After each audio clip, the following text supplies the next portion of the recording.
নমস্কার বন্ধুরা, শখের রান্নাঘরে সবাইকে স্বাগত জানাই। আশা করি আপনারা সবাই খুব ভালো আছেন, আমিও ভালো আছি।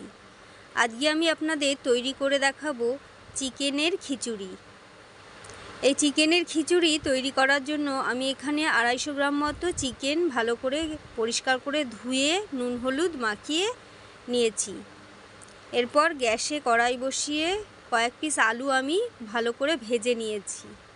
তারপর বাকি তেলের মধ্যে আরও একটু তেল দিয়ে গোটা গরম মশলা, 2টো তেজপাতা ছিঁড়ে দিয়েছি আর 3টে শুকনো লঙ্কা ছিঁড়ে ফোড়ন দিয়ে ফোড়নটাকে আমি ভালো করে একটু ভেজে নেব।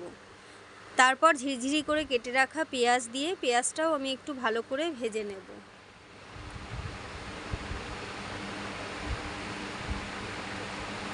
পেঁয়াজটা হালকা ভেজে নেওয়ার পর এর মধ্যে আমি নুন হলুদ মাখিয়ে রাখা চিকেনটা দিয়ে ভালো করে ভেজে নেব।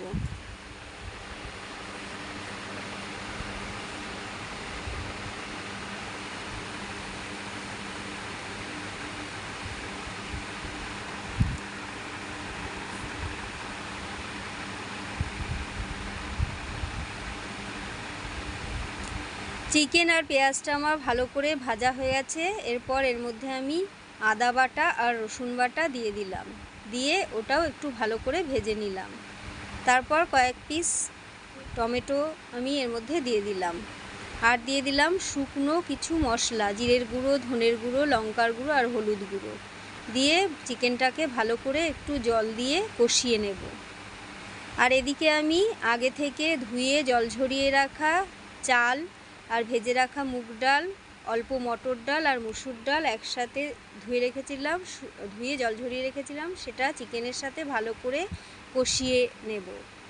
নিয়ে কষানো হয়ে গেছে, এবার আমি পরিমাণ মতো জল দিয়ে দিলাম আর আরও কিছু টমেটো কুচি আর চিড়ে রাখা কাঁচা লঙ্কা আর ভেজে রাখা আলুগুলো দিয়ে আমি ঢাকা দিয়ে 20 মিনিট মতো রান্না হতে দিয়েছি। মাঝে আমি হাতা দিয়ে নেড়ে দিয়েছি যাতে তলায় লেগে না যায়। ঢাকনা খুলে নিয়ে আমি অল্প চিনি আর গরম মশলার গুঁড়ো আর ঘি দিয়ে দিয়েছি, দিয়ে ভালো করে নাড়িয়ে গামলাটা আমি ঢেকে রেখেছিলাম 10 মিনিট। 10 মিনিট পরে আমি প্লেটে পরিবেশন করে দিয়েছি। তৈরি হয়ে গেছে আমার চিকেনের খিচুড়ি। আমি এখানে বেগুন ভাজা আর পাঁপড় ভাজার সাথে পরিবেশন করেছি। এটা খেতে কিন্তু অসাধারণ হয়।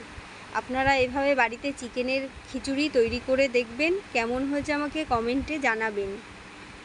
ভালো লাগলে অবশ্যই একটি লাইক আর শেয়ার করবেন আর আমার চ্যানেলটি সাবস্ক্রাইব করে আমার পাশে থাকার অনুরোধ রইল আপনাদের সবার কাছে। ধন্যবাদ সবাইকে আমার সম্পূর্ণ ভিডিওটি দেখার জন্য। সবাই ভালো থাকবেন, সুস্থ থাকবেন।